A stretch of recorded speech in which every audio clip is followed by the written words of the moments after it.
할렐루야. 우리가 어떤 것에 대한 정의를 내립니다. 이거는 무엇이다. 그 정의에 의해서 사람들은 생각하고 행동을 옮깁니다. 오늘은 우리가 교회에 대한 이야기들을 나눕니다. 교회가 뭐냐 아시는 이야기지만 우리가 교회에 대해서 잘 생각하고 있는지 혹은 우리가 교회에 대해서 잘못 생각하고 있는지를 바라볼 수 있는 말씀이 오늘 기록이 되어져 있습니다. 오늘 여러분들에게 퀴즈를 낸다면 이렇게 내겠습니다. 성경에 교회라는 단어가 제일 먼저 등장한 곳이 어디일까요? 네, 오늘 본문의 말씀에 나옵니다. 구약에는 회막 혹은 성막이라고 나오고 성전이라고 나오죠. 그리고 오늘 주님께서 뭐라고 하느냐, 내 교회를 세운다, 세울 것이다, 이렇게 얘기합니다. 그러니까 교회가 있다 없다? 예수님이 말씀하실 땐 교회가 없다는 거예요. 그래서 주님이 앞으로 이 반석 위에 내 교회를 세울 것이다, 그렇게 이야기하십니다. 그래서 우리는 그 교회의 출발을 사도행전 2장에 나오는 성령의 임재를 통해서, 마가다락방 성령의 임재를 통해 하나님의 은혜가 임함으로 교회가 출발했다, 그렇게 우리는 고백하고 받아들입니다. 아직은 예수님이 공생의 사역 속에서 교회가 없었던 시간입니다. 성전이 있었지만 성전이 있었지만 교회는 없었던 이야기입니다. 그러니까 뭐냐, 교회는 성막 혹은 성전의 연장선에 있지만 그것과는 좀 구분된다, 구별된다라는 생각을 갖게 됩니다. 그렇지 않다면 예수님께서 내 교회를 세울 것이다 라고 이야기 안 합니다. 그냥 성전, 계속 그렇게 이야기하셨겠죠. 뭔가 틀리니까 주님께서 내 교회를 세울 것이다, 이렇게 얘기하신 겁니다.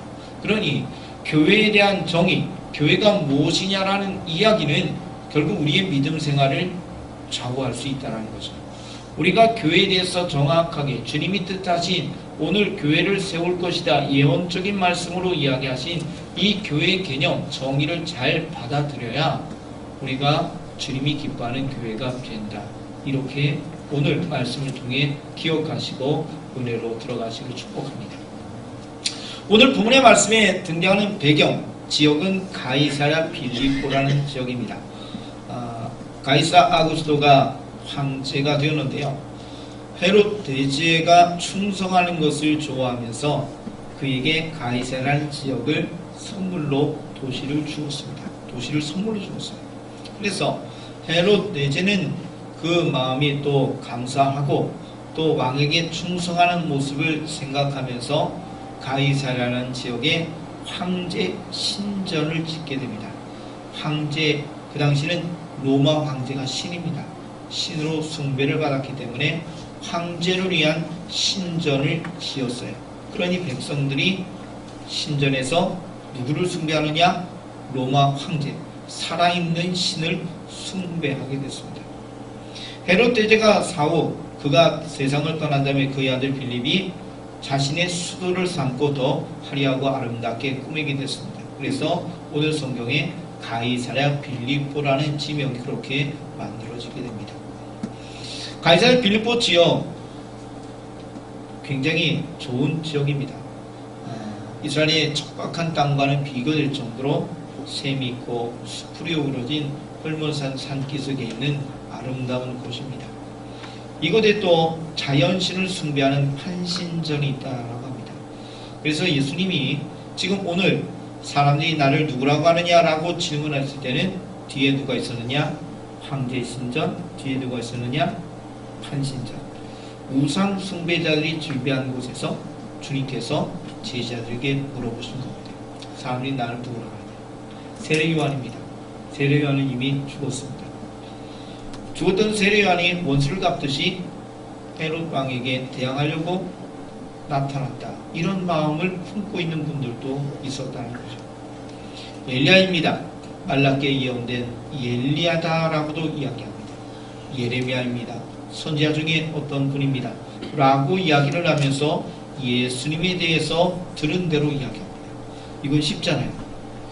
너희가 들은 대로 이야기하라고 예수님이 첫 번째 질문했으니까 그냥 들은 대로 자유롭게 이야기합니다. 그때 주님이 두 번째 질문을 하죠. 그러면 너희는 나를 두려워하느냐? 여기는 좀 고민됩니다. 내 이야기를 해야 되니까요. 그렇죠? 다른 사람의 이야기를 하는 건 그냥 들은 대로 쉽게 이야기하지만 내 이야기하는 것이 오히려 쉬울 수도 있지만 또 분위기상 굉장히 어려운 대답이 되었습니다. 그때 베드로가 주는 그리스도시요 살계신 하나님의 아들이십니다 라는 믿음의 고백을 했죠. 주님이 아주 기뻐하셨습니다. 정답이거든요. 신앙의 고백을 받으시고 그때 주님이 이렇게 이야기하셨습니다. 이 반석 위에 내 교회를 세우리라. 자, 그래서 오늘 교회의 이야기를 성경을 통해 살펴보게 됩니다. 교회라는 단어 원래는 에클레시아입니다. 이건 좀 이따 다시 나누겠고요. 에클레시아라는 개념이 오늘 성경을 통해서 이야기하고 있는데요. 이것이 시간이 지나가면서 좀 다르게 움직이게 되었다는 겁니다. 제가 군대 있을 때 보니까요. 군 지휘관의 종교가 뭐냐에 따라서 간부들이요. 어떤 때는 교회도 가고요. 어떤 때는 성당도 가고요. 어떤 때는 법당도 가고요. 그러더라고요. 어느 회사의 사장님이 종교가 뭐냐에 따라서 그 회사에 다니는 중역들이 법당도 가고 성당도 가고 교회도 간다는 이야기를 들어봅니다. 여러분은 교회 오시니까 믿음 생활 잘 하시는 줄 믿습니다. 어디 따라가진 않으시잖아요. 왜 이런 이야기를 듣냐면 기독교가 아주 편하게 된 시대, 박해가 끝난 시대에 이런 일들이 벌어졌다는 거예요. 313년이죠. 콘스탄티누스가 밀라노 칙령을 내려서 종교의 자유를 선포했습니다. 저도 듣기는 기독교의 자유를 선포했다고 하는데 아니더라고요. 종교의 자유를 선포한 거죠. 모든 종교들이 자유하게 자신의 신을 향하여 숭배할 수 있다라고 종교의 자유를 선포했습니다. 그전에는요, 교회는 불법입니다. 믿음의 성들의 예배는 불법입니다. 로마 황제가 왕인데 로마 황제가 아니라 예수님을 왕이라고 이야기하니 또 로마 황제가 심지어 신인데 숭배를 안 하고 유일신 하나님만을 섬기니 그러니 로마 입장에서 보기에는 이건 불법입니다. 그래서 단죄를 하면서 정죄를 하면서 큰 박해를 하게 됐죠. 여러분이 많이 들었던 네로 황제, 그뿐만 아니라 도미티아누스, 디오클레티아누스 여러 황제들이 박해를 많이 합니다. 박해를 하지 않아도 예수님 믿으면 삶의 환경에서 많은 고난을 당합니다. 직장에서 쫓겨나기도 하고 삶의 공동체에서 위기를 겪게 됩니다. 그런데 313년 이후로 자유가 됐잖아요. 불법적인 종교가 아니라 이제는 합법적인 종교가 되었습니다. 그런데 심지어 조금 있으니까 콘스탄티누스가 나 예수님 믿는 사람이야 라고 선포해버린 겁니다. 생각해 보십시오. 이 사람 이전에는 교회는요 불법입니다. 박해를 해야 됩니다. 저들을 사로잡아서 배교시켜야 됩니다. 그런데 이제는 황제가 나는 그리스도인이라고 선포합니다. 상황이 바뀌었어요. 아까 얘기했죠. 군지휘관에 따라서 종교가 바뀌어야 되는 겁니다. 사장님에 따라서 종교가 바뀌어야 돼요. 로마 황제, 신으로 숭배받던 자가 이제는 내가 신이 아니라고 선포한 거잖아요. 내가 하나님을 섬긴다고. 그러니 이 밑에 있었던 많은 사람들이 또 로마 시민들이 로마가 다스리는 제국들이 예수님에 대해서 관심을 갖게 되고 마치 유행처럼 교회로 오기 시작했습니다. 그것이 중세시대로 들어가는 시간인데 사실 이것이 암흑의 시간이 된다. 이것이 교회의 역사 속에 있지. 그러면서 이제 황제 숭배했던 많은 의전들이 교회 안에 들어오기 시작합니다. 의전들이 들어오면서 교회에 예전과 다른 많은 것들이 들어오기 시작하면서 교회에 대한 흔들림이 시작됐다라고 합니다. 로마인들은 교회를 바실리카다라고 불렀습니다. 에클레시아인데 바실리카다라고 했는데, 바실리카는 건물입니다. 건물적인 개념입니다. 그래서 바실리카라고 하면서 이교들뿐만 아니라 공공건물, 모든 사람들의 집회 장소를 그렇게 불렀는데, 이것이 점점 시간이 흘러가면서 키리카라고 이야기하는 게르만 문화 속의 용어를 만들다가 독일어로 키르세라는 단어로 바뀌게 됐습니다. 그리고 이것이 우리가 지금 영어로 이야기하는 처치가 됐죠. 됐습니다. 자, 에클레시아가 처치가 됐습니다. 독일어로 키르세가 됐습니다. 그래서 사람들은 교회를 어떻게 생각한다고요? 여러분 아니시겠지만 많은 사람들이 교회를 건물로 이야기합니다. 대전제일교회 이야기하면 장소적인 개념으로 봉제산 28리터, 장소적인 개념으로 주소를 이야기하고 그 교회 건물은 어떻대? 그 교회 건물은 아름다워. 그 교회 건물은 현대식으로 잘 지었어. 그 교회 가면 편의시설이 많아. 그 교회 가면 엄숙하고 종교적인 것 같아. 이런 이야기들을 많이 하게 되는 이유가 여기에 있습니다. 사람들이 교회를 건물로 보기 시작했다라는 것이죠. 자, 물론 건물적인 개념이 교회 안에 없는 건 아닙니다. 그러나 이 모습을 우리가 좀 더 관심 있게 보면서 예수님께서 생각하신 것이 건물이 아니라는 사실을 봐야 됩니다.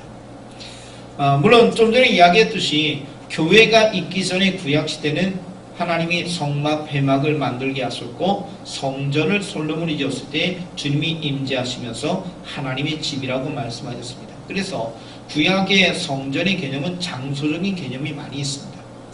그러나 예수님은 내 교회를 세운다고 말씀하셨어요. 같은 연결선상에서 성전의 개념이 교회 안에 있지만 교회는 또 다른 의미가 있다라고 이야기하신 거예요. 그래서 주님이 뭐라고요? 내 교회를 세운다. 세울 것이다 라고 이야기하신 거죠. 자, 교회는 건물이라고 생각한다면 이거는 문제가 됩니다. 건물이 아니라 우리는 이 건물을 예배당, 예배처소로 이야기하는 것이죠. 주님이 말씀하신 교회는 에클레시아인데 이 에클레시아는요 모임을 가리켜 이야기합니다. 물론 이 에클레시아가 기독교용으로 사용된 것이 아니라 이 헬라 문화 속에서 에클레시아는 회중들의 모임, 이유와 목적에서 모임을 가리켜 회합을 가리켜 이렇게 부르기 시작했는데 그것이 교회라는 이야기로 에클레시아라는 이야기로 성서에 기록이 되어져 있습니다.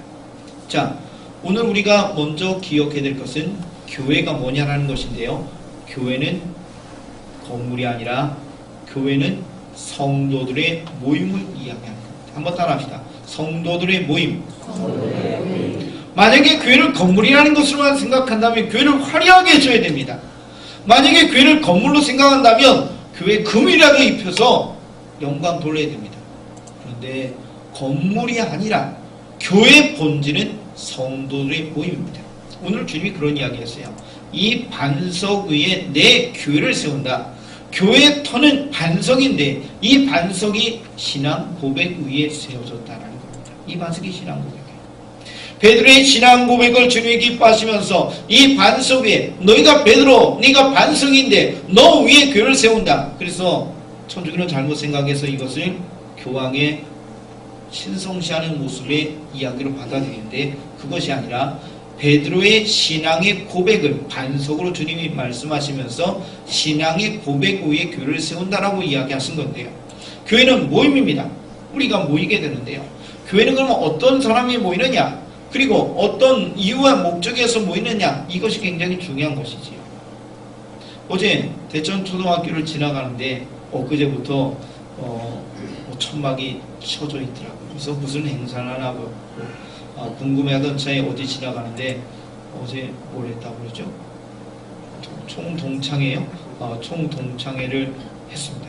그래서 사람들이 많이 오고 가면서 음악도 틀고 사람들이 여러 이야기를 하는 걸 보았습니다. 어제 혹시 가신 분이 있으신지 모르겠습니다. 저는 차 타고 지나가서 누가 계신지 모르고 보지 못했지만 자, 생각합시다. 대천초등학교를 졸업한 사람들이 총 도움이 된 거죠. 그쵸?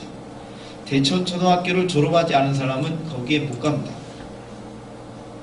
어떤 사람이 모이냐에 따라서 모임의 규정이 달라지는 것이죠. 자, 성경에 등장하는 이 모임, 에클레시아를 모임이라고 한다면 그럼 누가 모이느냐? 라는 겁니다. 그 모임은 예수님을 나의 구주로 고백한, 신앙 고백한, 주는 그리스도시요 살아계신 하나님의 아들이십니다라고 고백한 그 사람들이 모인 곳이 교회다. 우리 대천제일교회 예수님을 나의 구주로 고백한 분들이 모인 곳이 교회입니다. 신앙의 고백 위에 교회가 세워집니다. 그래서 교회 안에 함께 가족이 되기 위해서는 교회 출석하고 등록은 하지만 정식으로 우리가 세례받고 또 세례 교인이라는 것을 외부에서 오신 분들로 인정받아야 교회의 정회원이 되고 가족이 되는 것이죠. 하나님의 은혜 가운데 교회 구성체는요, 예수님을 주로 고백한 자들에 의해서 세워지게 된다. 이렇게 먼저 기억해야 합니다. 그래서 반석 위에 교회를 세운다. 내 교회를 세운다라고 이야기하셨죠. 근데 이 에클레시아라는 의미 속에서는 목적에 입각한 부름이라는 겁니다. 그래서 에클레시아를 우리는 세상에서 불러내었다. 하나님의 목적하에서 우리를 불러내었다라고 이야기를 하게 됩니다. 모임은 목적이 있습니다. 여러분이 여러 모임들을 갖고 계시지요? 네, 아닌 것처럼 하지 마십시오. 어쨌든 뭐 운동을 하든 뭘 하든 여러분이 한두 사람 만나면 모임이 됩니다. 공식적으로 우리가 어떤 모임이라고 회칙을 만들고 하진 않는다 할지라도 여러분 그냥 모이게 되는 거예요. 그냥 일시적인 모임이 되든 정기적인 모임이 되든 여러 모임들이 있게 되는데 그 모임에는 어떤 사람이 모이느냐와 더불어서 어떤 목적으로 모이느냐가 중요하죠.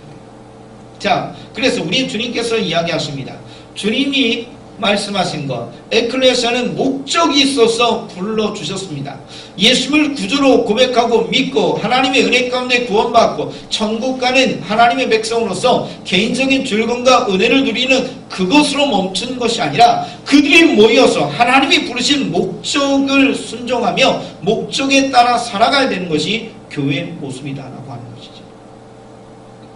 예수님이 그러면 어떤 목적으로 우리를 부르셨느냐? 여러분이 아시는 이야기입니다. 예수님이 제자를 부르실 때 제자들에게 이런 이야기 하셨죠. 어떻게 말씀하셨어요? 나를 따르라, 사람 낚는 어부가 되게 합니다. 예수님이 부활 승천하시면서 말씀하셨습니다. 제자 삼으라.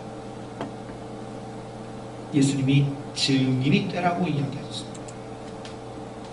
예수님이 이 땅에 오셔서 내가 이것을 위해서 오셨다고 이야기했던 요한복음 10장 10절에서는 내가 온 것은 양으로 우리를 향하여 양이라고 표현하면서 생명을 얻게 하고 더 풍성히 얻게 하랍니다라고 이야기했습니다. 풍성히 얻는 것도 중요하지만 그 전에 선행된 것이 뭐냐? 생명이라는 거죠. 영생의 은혜를 경험하는 겁니다. 예수를 믿으러 구원받게 되는 것을 주님께서 우리에게 이야기한 거죠. 하나님이 이 땅에 우리를 위해서 예수 그리스도를 독생자를 보내신 것이 우리를 영생의 길로 인도하시려고 우리를 구원하시려고 오신 것 아니겠습니까? 그래서 예수님이 우리에게 원하시는 목적은 우리가 구원받아 하나님 앞에 감사하며 모이게 하셨는데 그 모임, 우리 교회를 통해 주가 원하시는 것은 예수의 복음을 전하는 것이다 라는 이야기죠. 교회가 혹 예수의 복음을 전하지 않고 있다면 교회의 기능을 상실해 가게 됩니다. 왜냐하면 교회의 목적이 예수의 복음을 전하고 교회를 세우신 이유가 하나님의 말씀을 선포해서 우리의 가족과 이웃이 하나님 앞으로 돌아와 구원받아 그들도 천국 백성 되게 하시는 것이 주님이 교회를 세우신 목적인데 우리를 부르신 목적인데 그 목적을 상실한다면 주님이 가슴 아파하시겠죠. 사랑하는 성도 여러분, 다시 교회를 생각합니다. 교회는 뭐라고요? 건물이 아니라 뭐라고요? 모임입니다. 근데 누가 모이느냐? 성도들이라는 것이요. 예수님을 나의 구주로 고백한 성도들이 모이는 곳, 그것이 교회입니다. 그리고 왜 불렀느냐? 목적 있는 부르심이기 때문에 그 부르심의 목적을 찾아야 되는데 그 부르심의 목적은 예수의 복음을 전하는 거죠. 그럼 다시 설명할까요? 풀어서 우리가 같이 이야기합시다. 교회는 뭐냐? 에클레시아인데 예수를 구주로 고백한 사람들이 모여서 예수의 복음을 전하는 것이 교회다 라는 것입니다. 그러면 우리가 그 모습을 하나님이 기뻐하는 교회의 모습을 이루고 있느냐? 우리의 모습을 바라봐야겠죠. 모임입니다. 공동체입니다. 우리는 예수를 통해서 그리스도의 몸의 지체가 되어서 한 가족이 되었습니다. 그래서 우리 교회가 모임이라는 것을 생각한다면 모이는 믿음의 공동체에 대해서 더욱 관심을 가져야 되겠죠. 모이기를 피하는 어떤 자의 습관과 같이 하지 말라고 그랬어요. 더욱 모이기 힘쓰라고 이야기했어요. 그래서 우리 성도들은요, 함께 만남, 하나님의 은혜 가운데 하나됨, 하나님의 은혜 가운데 교제함, 이것에 대해서 관심을 갖고 헌신하셔야 되는 겁니다. 교회 성도들의 모습을 더욱 살펴보면서 개인적인 신앙생활도 중요하지만 우리가 믿음 생활하고 있는 공동체를 돌아보는 신앙생활이 되어야 한다는 겁니다. 교회는 공동체입니다. 교회는 모임입니다. 나 혼자 신앙생활하는 것이 아니라 서로 신앙생활하는 것이 교회라는 이야기입니다. 이것이 주님이 세우시기를 원하는 교회입니다. 사랑하는 우리 대전제일교회 성도 여러분, 우리가 교회입니다. 우리가 모여서 교회가 된 것입니다. 그래서 우리 성도들이 서로를 향하여 축복하고 함께 더불어 하나가 되게 하는 것을 주님이 원하신다라는 사실입니다. 우리 대전제일 믿음의 성도들께서 한 몸 된, 한 가족 된, 공동체가 된 이 아름다운 모습을 유지하기 위해서 헌신하셔야 됩니다. 그리고 두 번째로 뭐라고요? 부르심의 목적에 따라 움직인다. 그럼 우리가 예수의 복음을 전하고 있는지, 선교하고 있는지, 전도하고 있는지, 이것이 우리의 모습 속에 보여줘야 됩니다. 대전제일교회가 더 많이 선교하는 교회가 되기를 바랍니다. 대전제일교회가 예수의 복음을 증거할 수 있는 교회가 되기를 원합니다. 목적을 상실하면 문제가 됩니다. 소금이 맛을 잃으면 버려져 밟힌다고 하셨어요. 교회의 기능, 목적을 상실하면 주님이 사랑하는 모습들이 우리에게서 떠날 수도 있습니다. 두렵고 떨리는 마음으로 부르심의 목적에 헌신할 수 있는 우리 교회가 되기를 축복합니다. 저는 오늘 이야기를 보면서 하나님 앞에 감사를 드립니다. 여러분들과 더불어 한 몸 되었으니 감사하죠. 저 혼자 교회를 세우는 것이 아니라 교회는 모임이니까 같이 돼야 되거든요. 지금 옆에 있는 분들이 옆에 있으니까, 지금 좌우에 앞에 있는 여러분들이 이 자리에 있으니까 우리가 교회가 된 거죠. 나 혼자 교회가 된 것은 아니라고 이야기해요. 성도들의 모임을 교회라고 얘기했습니다. 만약에 옆에 있는 형제 자매들이 사라지면 교회가 아파하고 문제가 되는 것이요, 교회가 흔들리게 되는 것입니다. 지금 옆에 있는 형제 자매가 흔들리고 무너지게 되면 교회가 흔들리게 되는 거예요. 교회의 기둥뿌리가 흔들려서 무너지는 그 모습이 아니라, 지인이 나서 그냥 무너지는 것이 아니라 교회의 성도들이 아픔을 당하고 무너지는 것이 교회의 문제가 된다는 거예요. 그래서 우리 믿음의 성도들께서, 저도 그렇지만 여러분들도 믿음의 성도들에서 더욱 관심을 가질 수 있는 은혜가 있기를 축복합니다. 옆에 있는 성도가 흔들리면 교회가 흔들리게 되는 거예요. 건물적인 개념이라면 건물이 흔들려야 되죠. 근데 그게 아니라 성도들이 흔들리는 것을 교회가 흔들리는 것이다 라고 이야기하십니다. 그래서 다시 한번 소망합니다. 대전제일교회 성도들이 서로 사랑하고 서로 축복하면서 서로 관심을 가져가면서 주님께서 원하시는 교회를 세워가기를 축복합니다. 선교의 사명도 더욱 감당하면서 예수의 복음을 전하면서 하나님께서 원하시는 놀라운 일을 이루어가는 주의 몸된 교회 믿음의 성도 되시기를 축복합니다. 기도드리겠습니다.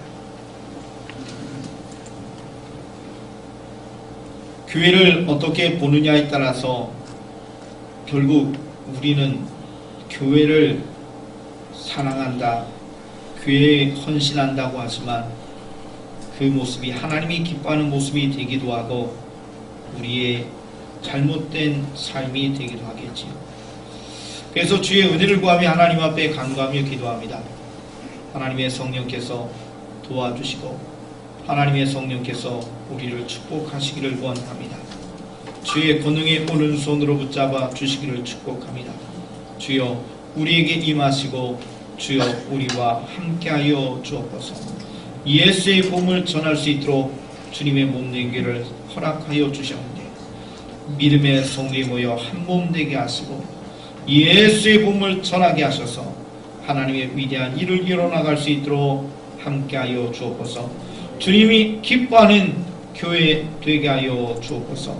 예수님의 이름으로 기도드리옵나이다. 아멘.